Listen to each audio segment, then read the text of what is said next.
नमस्कार प्रिय छात्र छात्री सेंट्रल टेंडेंसि चैप्टारे मीन आमी आज एक क्लासे करेছি दो तीनटे क्लास हलो आज के मीनेरই একটা অংশ भारযুক্ত গড়ে গড় আমরা শিখব।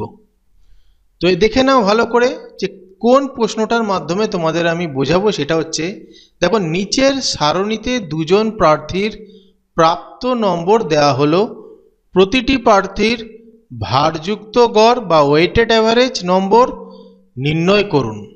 মানে প্রথমে তোমাদের ওয়েটেড অ্যাভারেজ নির্ণয় করতে হবে।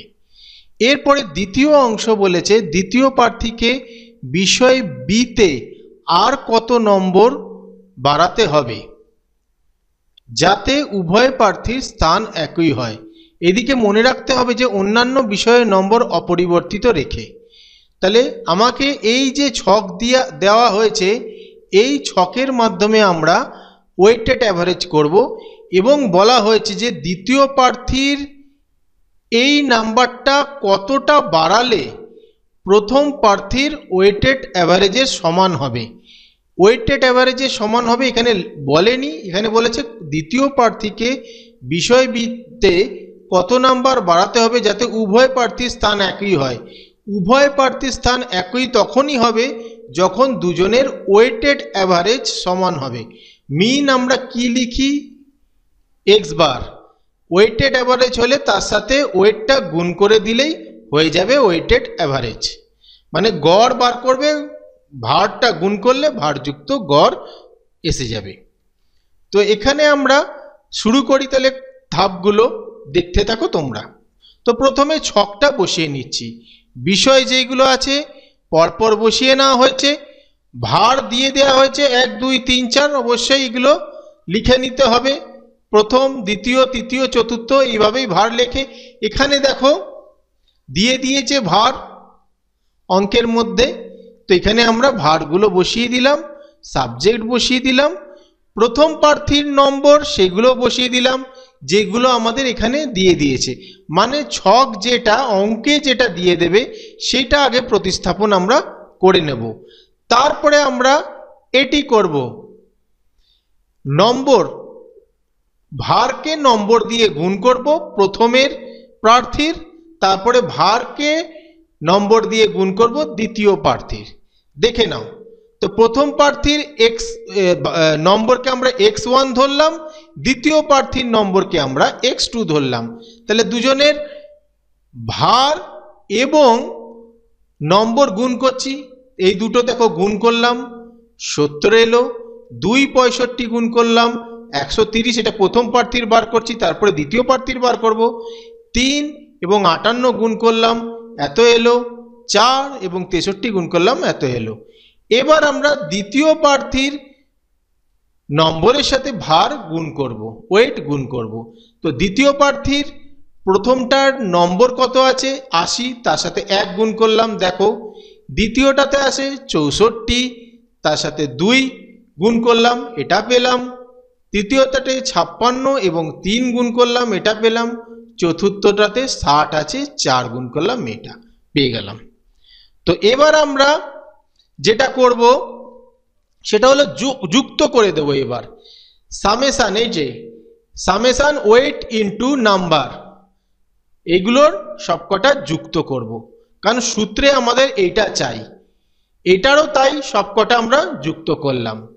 প্রথম যে প্রার্থী রয়েছে তার সামেশন হচ্ছে ভার এবং নম্বরের গুণফল হচ্ছে 662, হচ্ছে গুণফলের যোগফল হচ্ছে 662।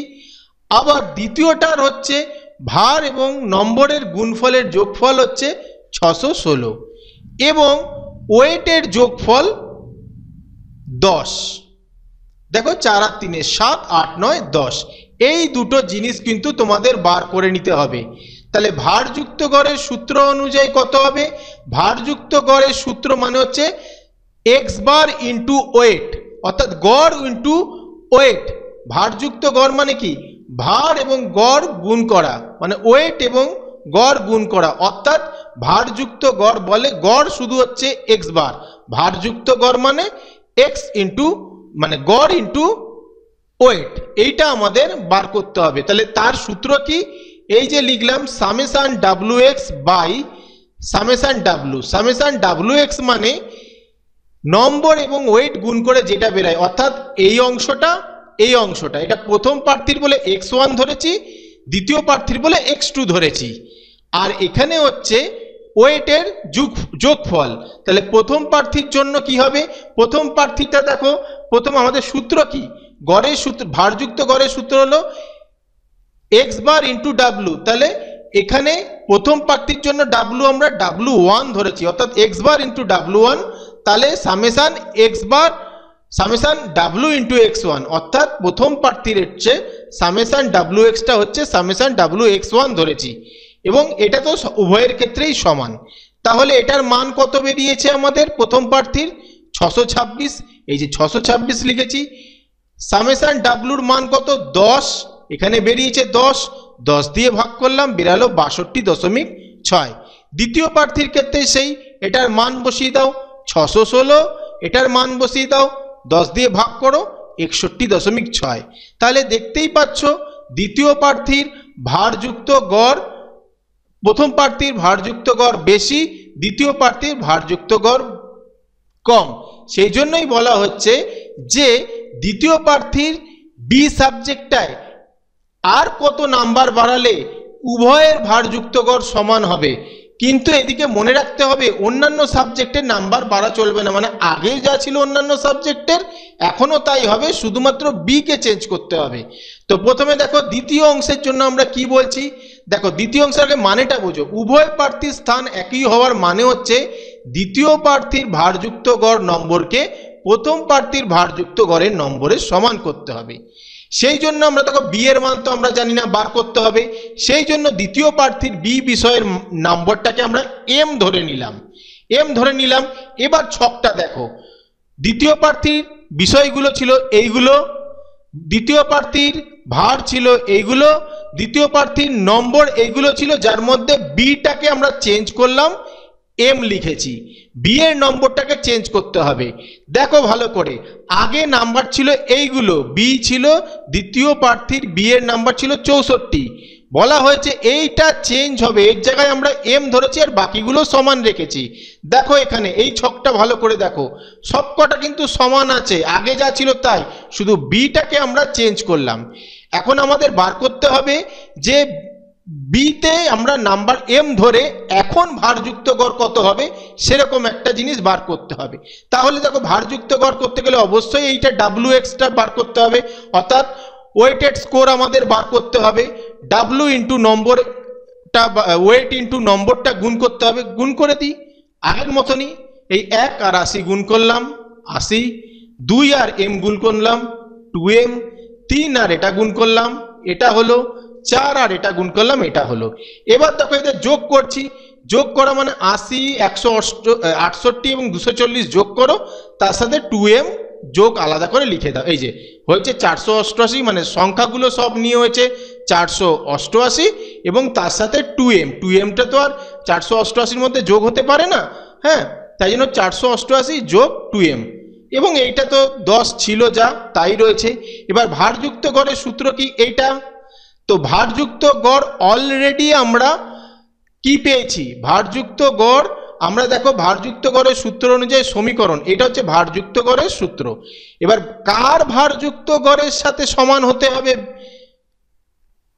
দ্বিতীয় নম্বরকে, বি নাম্বার। যদি আমরা বিটাকে চেঞ্জ করি, আমরা বিটাকে তো চেঞ্জ করব, বলা হয়েছে বিটাকে চেঞ্জ করো এবং বাকিগুলো একই রাখো, তাহলে কতটা নাম্বার চেঞ্জ করতে হবে বিকে যে প্রথমের সমান হয়, তাহলে প্রথমে কত রয়েছে 62.6, এটার সমান হতে হবে বি নাম্বার। বিটাকে আমরা এম ধরেছি, এমটাকে এমন একটা কিছু নাম্বার হতে হবে যেটা প্রথম যে প্রার্থী রয়েছে তার ভারযুক্ত গড়ের সমান হতে হবে, অর্থাৎ 62.6 সমান হতে হবে।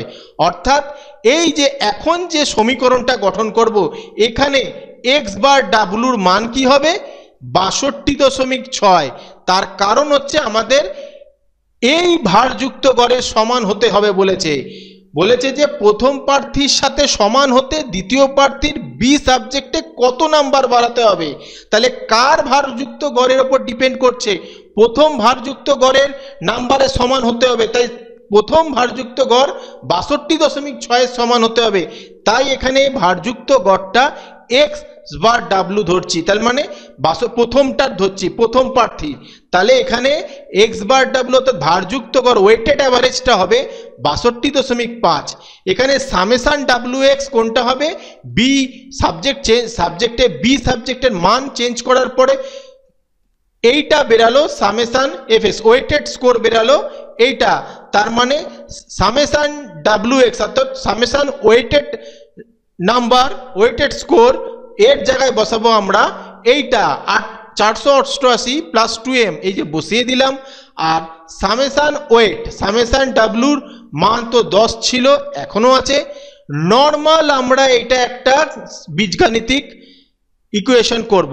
এখানে 488 যোগ 2 ইন্টু m এর সাথে 10 ভাগ আছে, ইকুয়াল টুর এপাশে আসলে গুণ হয়ে যাবে। দেখো ৬২.৬ সাথে 10 গুণ হয়ে গেছে, তাহলে গুণ করে দিচ্ছি ৬২.৬ এবং 10 গুণ করলাম হলো 662। আবার এইদিকে পড়ে আসে 488 যোগ 2am, আমরা পক্ষান্তর করে নিচ্ছি, নিজেদের সুবিধার জন্য পক্ষান্তর করে নিচ্ছি, কারণ আমাদের m এর মান বার করতে হবে। তাই দেখো আমরা এই 2mটাকে এপাশে আনছি আর এই সংখ্যাগুলোকে এপাশে, ভালো করে একটু ইকুয়াল টু বা দিয়ে আমি লিখে দিচ্ছি। দেখো 2m এখানে প্লাস আছে, একটু বুঝে নাও। এপাশে আসে 662, যেমন আছে তেমন থাক। 662 বলছি, সরি 626 রয়েছে, 62 এটা ভুল বলেছি, যাই হোক 626 রয়েছে। 626 বিয়োগ এপাশে দেখো ইকুয়াল টুর এপাশে প্লাস থাকলে এপাশে আসলে মাইনাস, তাহলে কত হচ্ছে 488। পড়ে রইল আমাদের 2m, এপাশেই রাখো, বা 626 থেকে 488 যদি বাদ দিই তাহলে হচ্ছে 138 সমান সমান 2m। এখানে m এর সাথে 2 গুণ আছে, তাহলে এপাশে আসলে 138 ভাগ 2 পড়ে রইল m, তাহলে 138 কে 2 দিয়ে ভাগ করলে 69, অর্থাৎ m সমান সমান 69। অর্থাৎ যদি প্রথম প্রার্থীর ভারযুক্ত গড়ে সমান হতে হয় তাহলে দ্বিতীয় প্রার্থীকে বি সাবজেক্টে অর্থাৎ m ধরেছি যেটাকে, সেটাতে 69 পেতে হবে। তাহলে কত নাম্বার বি সাবজেক্টে বাড়াতে হবে, প্রয়োজনীয় নাম্বার দেখো পেয়েছে কত 64 আর পেতে হবে কত 69, তাহলে 69 থেকে 64 বাদ দিই তাহলে হবে 5। তার মানে দ্বিতীয় প্রার্থীকে প্রথম প্রার্থীর ভারযুক্ত গড়ে সমান হতে গেলে তাকে 5 এক্সট্রা পেতে হবে বি সাবজেক্টে, যদি অন্যান্য সাবজেক্টের নাম্বার একই থাকে। দেখো প্রথম প্রার্থীর ভারযুক্ত গড় তাহলে এটা বেরালো, দ্বিতীয় প্রার্থীর ভারযুক্ত গড় এত বেরালো। প্রথম অঙ্কটার উত্তর এবং দ্বিতীয় যে অংশ ছিল অঙ্কটার, উভয় প্রার্থীর স্থান একই করতে হলে দ্বিতীয় প্রার্থীকে বিতে তার নম্বর 5 বাড়াতে হবে। এই হলো ভারযুক্ত গড়ের অঙ্ক, সহজ সরল অঙ্ক। পারলে ভিডিওটা 2-1 বার দেখবে, তাহলে তোমরা নিশ্চয়ই বুঝতে পারবে, খুবই সহজ। আজকে এতটুকুই থাক। ভিডিওটা ভালো লাগলে লাইক কমেন্ট শেয়ার করে দিও।